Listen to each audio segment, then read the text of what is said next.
Hola con todos, estamos aquí con Carlos Hidalgo, arquitecto de la universidad, profe de la Universidad Central. Gracias por recibirnos en tu casa. Queremos primero hacerte algunas preguntas acerca de ti. Uh-huh. ¿Quién eres? ¿Qué haces? ¿Y a qué estás enfocada ahorita? Uh-huh. Bueno, primero, qué gusto tenerles aquí, verte a ti a los años 20. Con el Diego Alejandro estuvimos recién juntos y qué gusto poder ahora tener una conversa con exalumnos, ya también en unas búsquedas personales suyas. Me parece bien interesante mantener este diálogo siempre. Yo en este momento estoy de pasada en Ecuador, estoy estudiando un doctorado en la Universidad de Sao Paulo en Brasil. Y lo que creo que ahorita estoy haciendo es enfocándome en producir una pedagogía alternativa, una pedagogía más corporal para los procesos de aprendizaje en torno a la ciudad y a la arquitectura. Soy profesor de la Universidad Central, ya van a ser son 10 años. Entonces, digamos, soy un arquitecto que se está convirtiendo tal vez más en un profesor. O sea, me gusta mucho la educación. ¿Crees que este llamado a la educación que tienes se dio porque fuiste profesor de la Central o siempre lo tuviste? No, ahí puedo comenzar a contar dónde cambió mi percepción de la arquitectura y cómo me fue llevando a la academia. Y creo que ahí comienza cuando yo hice una maestría en España. Hice una maestría en España en el 2011, cuando habían unas becas del CENESID. Pude aplicar una de esas becas y con esa beca pude irme a estudiar afuera, una beca pública. Y ahí tuve el encuentro de unos libros fundamentales, que fueron Sociedades Movedizas de Manuel Delgado.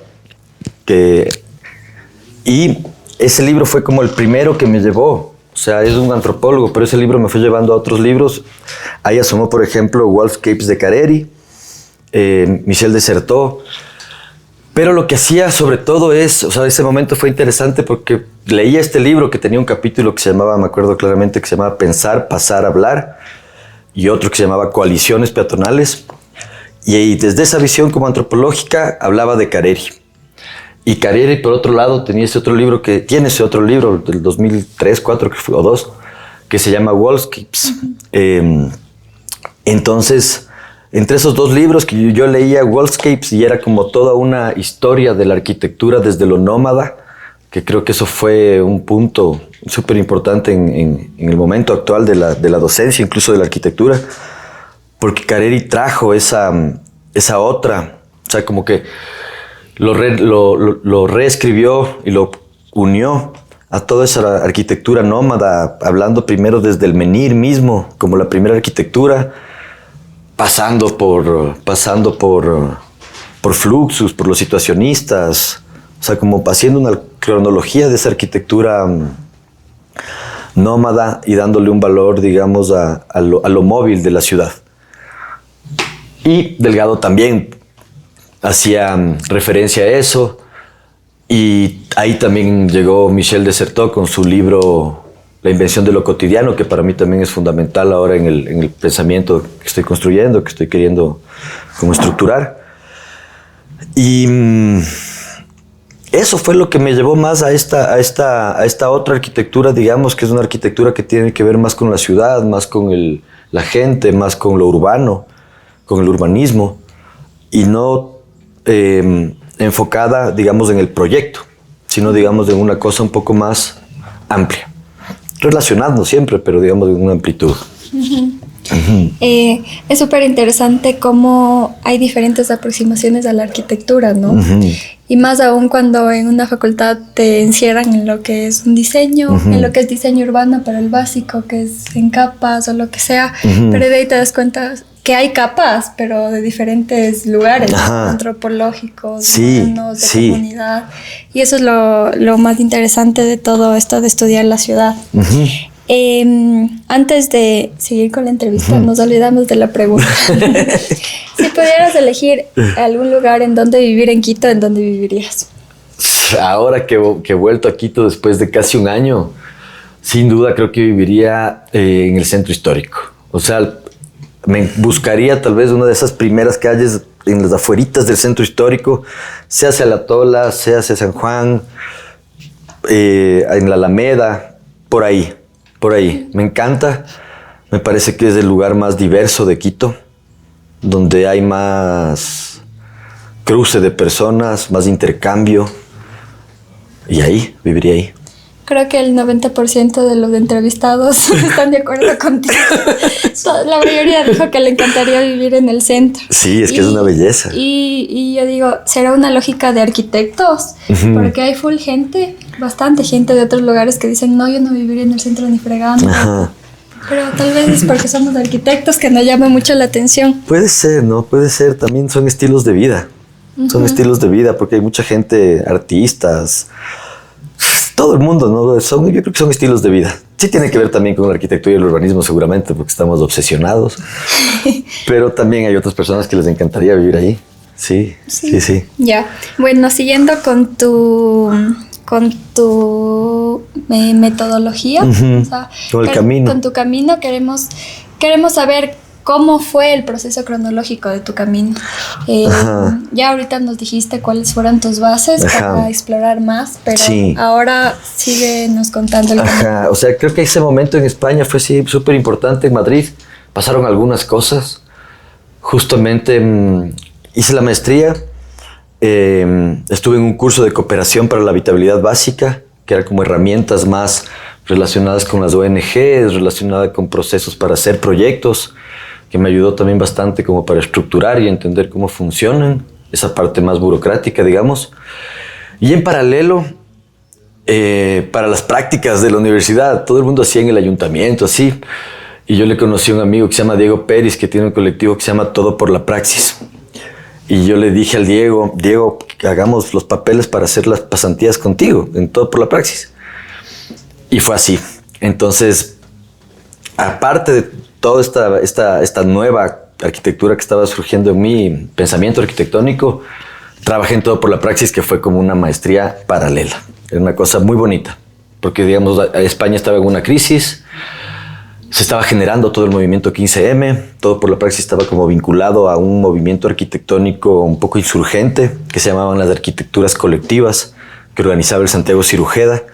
Entonces estuve relacionado con un movimiento arquitectónico de muchos arquitectos y arquitectas, lo cual me dio como un entendimiento también como de estructura colectiva, de entendimiento de que esto se tiene que hacer, hablar, compartir y darle, y seguir en eso.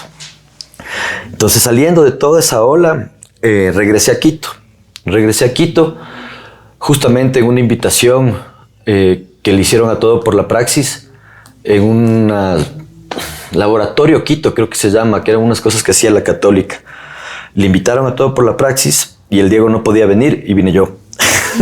El Diego no pudo venir, vine yo. Y fue mi primer contacto de regreso a Quito después de la maestría. Antes no iba a volver todavía, pero fue mi primer contacto. Y era un momento en que el país estaba súper bien, digamos. Había un montón de... 2014 esto. Había inversión en la cultura, había inversión en la educación, había una estructura, digamos, que estaba funcionando súper chévere. Y ahí entra mi segundo momento, que es la llegada a Quito ya después de eso. Y pude vincularme a la Fundación Museos de la Ciudad. Primero en un equipo que se llamaba Diseño Participativo, con unas compañeras chéveres, con la Enar, la Tefa y la Elena, me acuerdo. Trabajábamos también en temas de urbanismo y producción de mobiliario para la ocupación del espacio público desde la cultura. Hay un poco siempre en bronca con la agencia de control. Pero era como una estrategia desde la cultura, ocupar el espacio público en la 24 de mayo sobre todo. Y de ahí se armó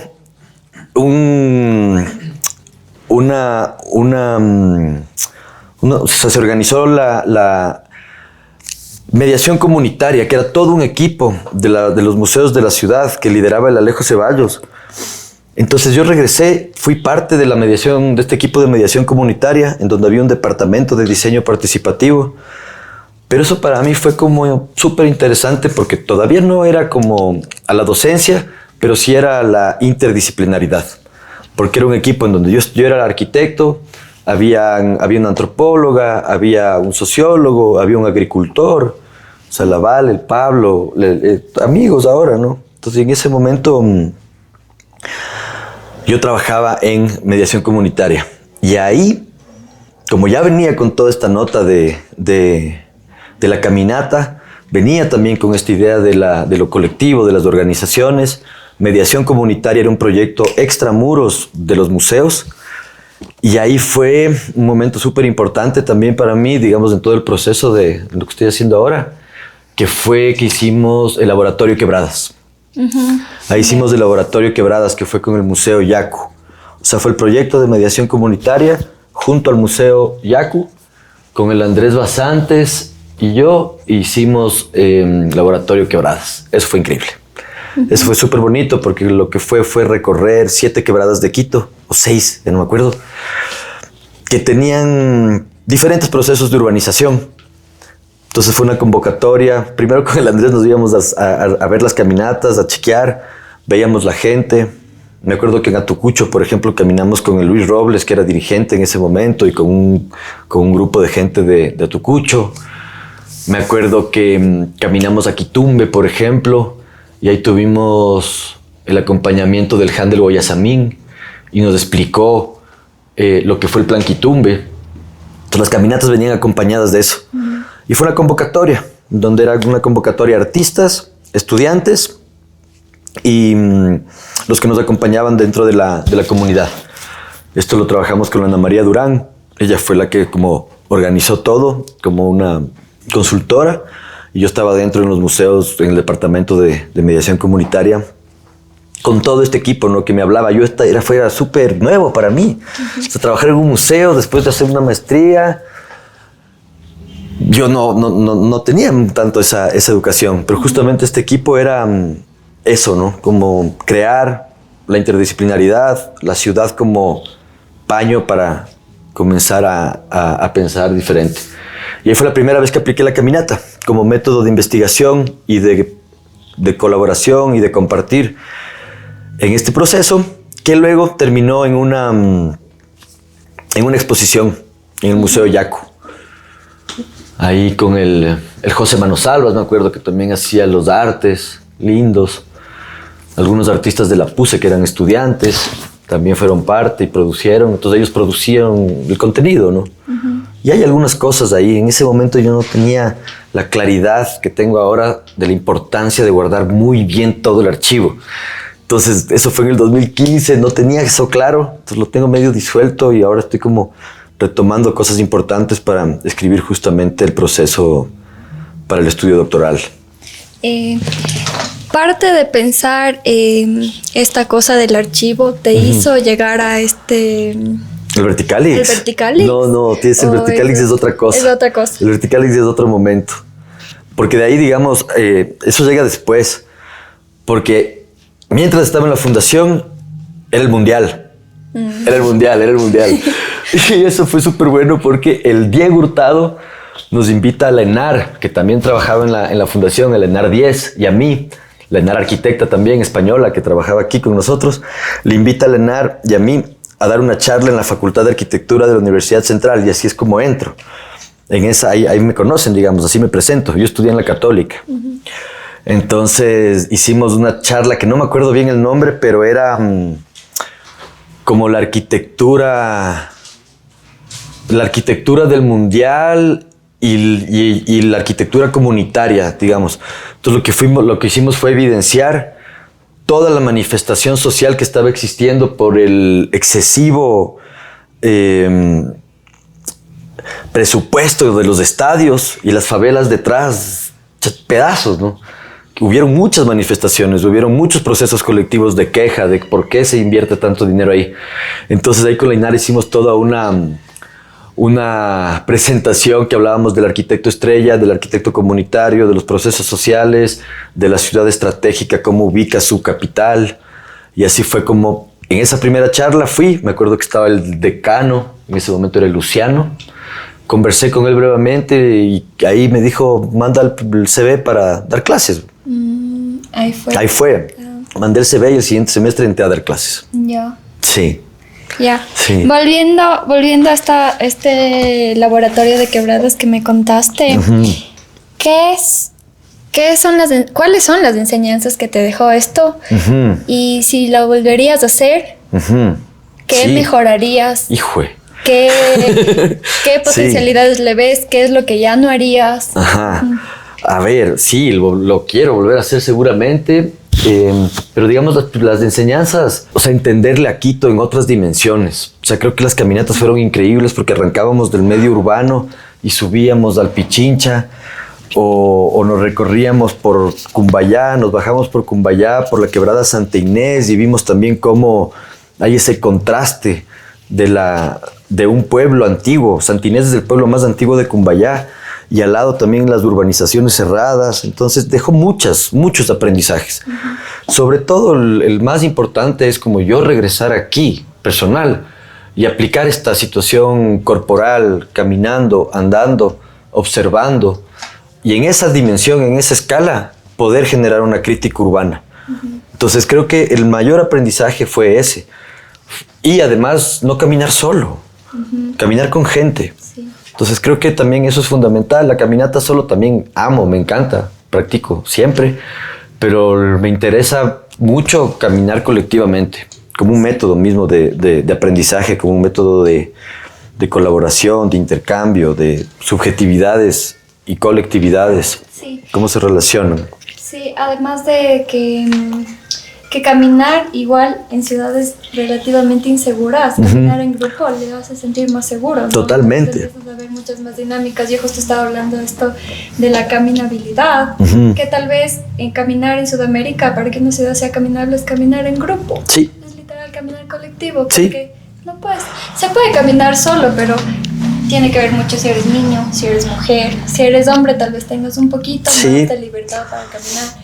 Pero en la noche, por ejemplo, hay muchas variables. Entonces, el poder de lo colectivo en la caminata es impresionante. Totalmente. Ajá. Sí. Careri menciona eso justamente en alguna parte de sus libros. Que es interesante. Yo creo que hay que leerle bien a Careri porque ya tiene un camino. Y este último libro de Careri, agarrando lo que tú dices, esto de lo colectivo, él habla caminar y hospedarse. Ya no solo dice caminar, dice hospedarse. Y habla de esta palabra de la hospitalidad. Y la hospitalidad es que cuando llegas a algún lugar, cuando estás compartiendo, o sea, cómo te reciben, cómo intercambias. Entonces, cuando llegas caminando, llegas a un lugar, compartes de una manera como bastante democrática, como bastante humana. Creo que esa dimensión es bien chévere. Y aquí también, colectivamente, incluso como un tema de género mismo. O sea, porque caminar un hombre en la ciudad es muy diferente que caminar una mujer. Entonces también ahí ese vínculo colectivo para caminar juntos es fundamental. Sí. Y aquí pasa mucho. Yo con los estudiantes mismo de la central les preguntaba, ¿ustedes conocen Quito? ¿Se van a pasear? No, me da poco miedo. No, mi mamá me dice que tenga cuidado. No, que puede estar peligroso. Vamos a caminar. Sí. Entonces es también como quitar ese miedo porque sí, existe una violencia que está clarísima, pero también existe una violencia que está como sistemática, que está como en el ambiente, que hay que luchar contra esa movida. Más que todo, igual, el estigma que se tiene de un espacio tiene mucho que ver, ¿no? Porque, por ejemplo, nosotros hemos caminado por Toctiuco, por La Libertad, y al momento que nos fuimos a La Libertad, nos dijeron como que, chuta, no vayan por allá, o sea, de ley les va a pasar algo. Claro. Y justo en esa caminata fuimos 4 personas. Y dijimos, ya nada, vamos a ver qué bestia, esa caminata es hermosa. Luego cuenta la historia, sé que esa caminata ahorita voy a meter esa parte de la historia. Pero estas, o sea, digamos, de ahí ya rompemos la cronología. Porque esa caminata de Toctiuco y La Chorrera, o sea, fue para mí increíble porque yo ya me hice primero en el laboratorio Quebradas, ya le tenía clarito, pero en la universidad. Y para mí fue súper chévere también eso, porque había un grupo, el Fallo Roots, Estaba el Fallo, estaba la Jetsi, estaba la Nancy, estaba el Teo, el Juan Carlos, me acuerdo en esa época también. Y hubo un festival que se llamaba Festival Habitante, que organizaba la Feria Schettini, que es una arquitecta, y el Pablo me parece también. Y ahí con el Fallo me dice, hagamos una canción de hip hop. Y ahí fue cuando nos bajamos caminando la quebrada, o sea, hicimos la ruta de la caminata desde Toctiuco hasta el Machángara, hasta abajo. Y ahí fue cuando salió la canción La Casa del Surco. La Casa del Surco, que es la primera canción de hip hop que tenemos como caminantes. Y fue súper importante para mí también eso, porque fue entender que la caminata genera una narrativa. Entonces esa fue, y ahí, por ejemplo, si regresamos a Desertó en su libro de La invención de lo cotidiano, que lo que fundamenta él es que hay que regresar a las prácticas, y la práctica como una táctica. Y para mí esa práctica como una táctica, yo la entiendo ahora como pedagógica. O sea, para mí ahí está la pedagogía. Porque él enfrenta, digamos, esa táctica y esa práctica, lo enfrenta a la estrategia. Y él habla que la estrategia es lo que está como organizado. Él habla de la ciudad como panorama, esa ciudad que está vista desde arriba, que está diseñada, la ciudad moderna, la que está organizada, la que te dice cómo son las cosas.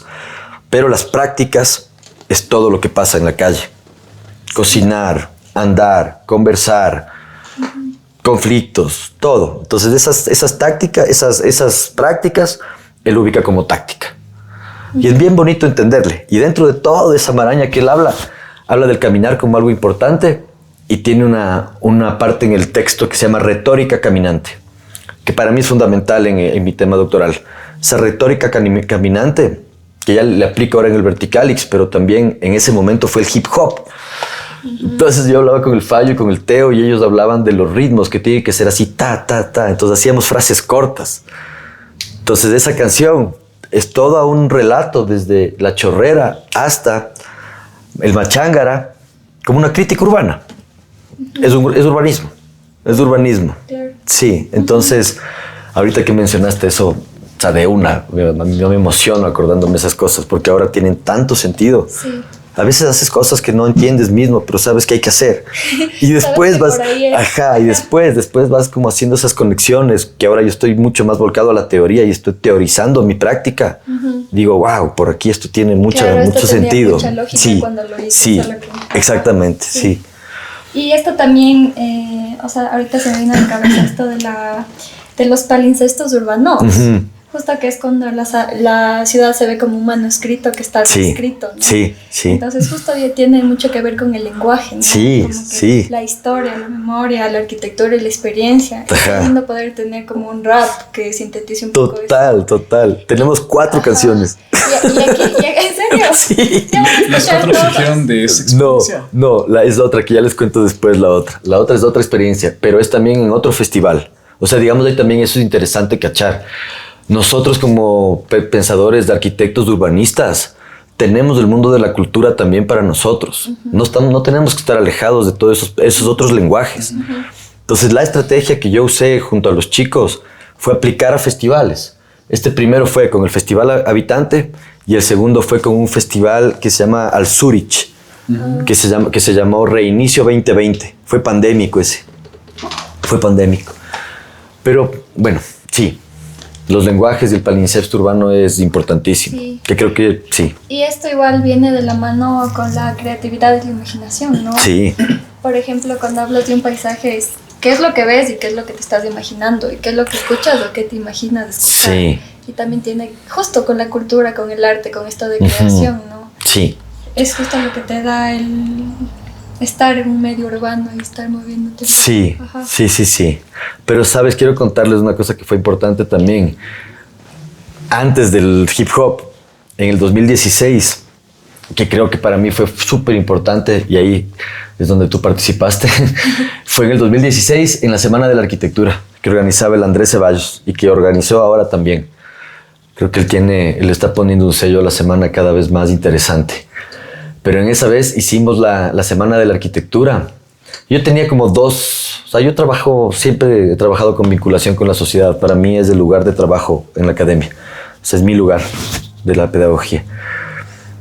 Y me acuerdo que hice dos cosas. La una se llamaba Hábitat Rural, donde contábamos los procesos que habíamos trabajado en Mashpi, en el Choco Andino, en procesos de construcción y de trabajo de diseño participativo. Y en paralelo hice Quito Transversal. Ya. Que Quito Transversal fue esa caminata que hicimos en el 2016 desde la Quebrada del Batán, aquí al lado, aquí arribita, hasta Rumipamba, que nos atravesamos toda la ciudad. Y éramos alrededor de entre 80 y 110 estudiantes. Wow. Éramos un grupo gigante. Y claro, fue increíble, pues eso fue súper increíble. Eso sí está. Full gente. ¿Eran varias clases juntas? No, fue una clase, verás, fue una clase en donde yo di una clase, pero para mí fue una cosa locaza, porque era en el espacio de la facultad, que es el centro cultural, el centro de arte, o sea, no, ¿cómo se llama eso, pues? No me acuerdo el nombre de la sala, pero es el que está ahí en el primer piso, antes de que subas a los talleres. Que fue mi taller, el taller 2, toda la vida hasta que me fui a Sao Paulo. Ya. Pero en esa aula, me acuerdo que eran dos pantallas, porque había un montón de gente inscrita a la caminata. Y ahí fue como que conté un poco qué era esto de caminar, qué era esto de recorrer la ciudad, de leer la ciudad con los pies, de observar, de fotografiar, de conversar, de recorrer. Entonces fue esa charla, una charla corta de unos 30 o 40 minutos.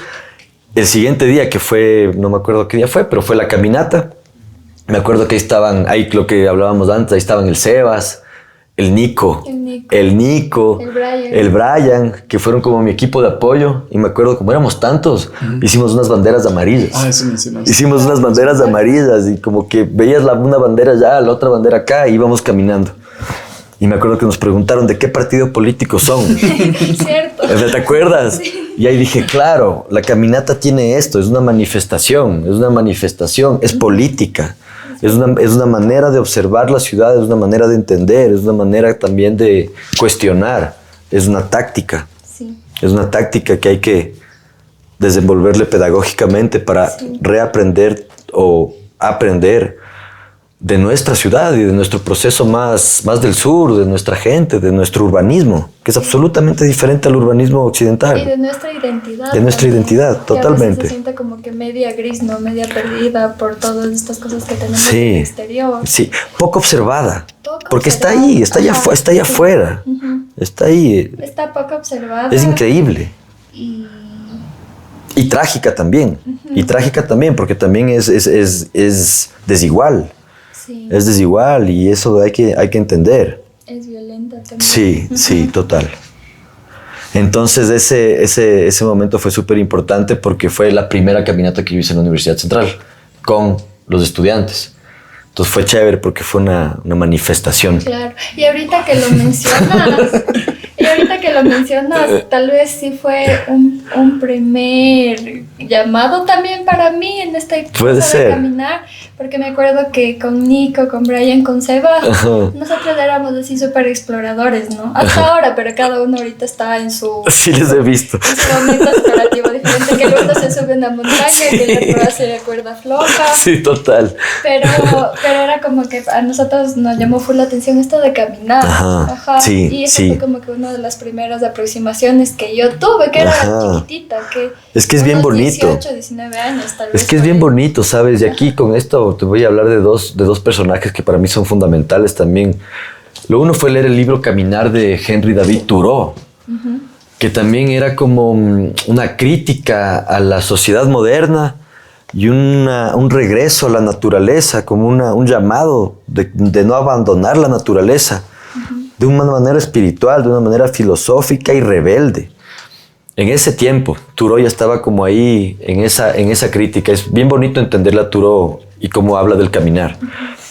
Y ahora, en este momento actual, ya en Brasil, he estado leyendo a Agustín Berke, que tiene un libro que se llama Pensamento Paisagem, o el pensamiento paisajero, que él habla del paisaje desde un entendimiento oriental, Él habla desde lo asiático, desde lo chino, desde lo japonés.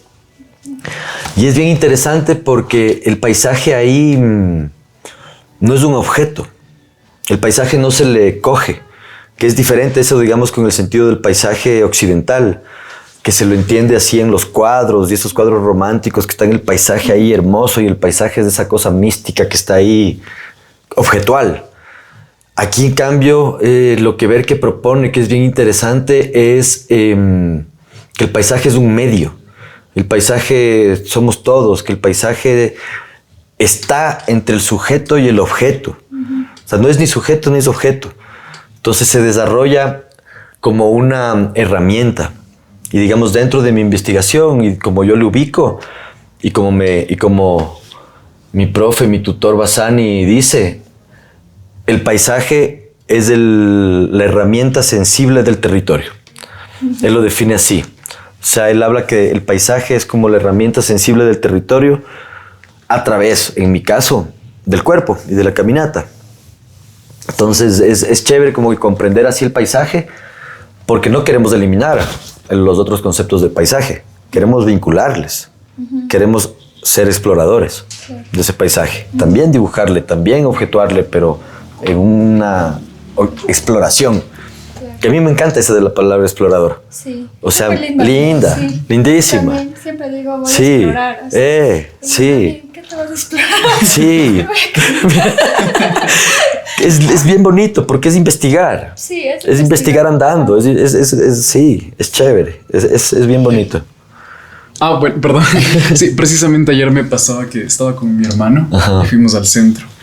Y cuando terminamos dijo algo súper lindo que me choqueó y me dio ternura. Dijo, él dijo, investigado esta parte de la ciudad, la parte de San Francisco. O sea, es que viven con un estigma totalmente en los ojos y en el corazón que les da miedo salir. Y salimos, entonces fue una excusa bonita. Bueno, solo para acotar, porque iba a decir, él no dijo explorar, dijo investigar. Quizás no fue muy atinado con lo que quería decir, pero sí con lo que sintió. Y creo que esa es la sensibilidad que hay que buscar. Sí. No esperar tener 40 años para encontrarle sentido. No, lo más rápido posible mejor. Sí, lo más rápido posible mejor. Y justamente eso es lo que a mí me motiva muchísimo. Meterles esa chispa de la exploración a los estudiantes desde el primer año. O sea, desde el primer año ir a salir a la calle, salir a ver afuera qué pasa y ser capaces de producir. Y ser capaces de abstraer esa exploración y de poner en un papel o de poner en una foto o de poner en un dibujo. Y luego releer ese dibujo y decir, esto hice, ¿por qué hice? ¿Qué es lo que estoy dibujando? Y ahí comenzar a aprender.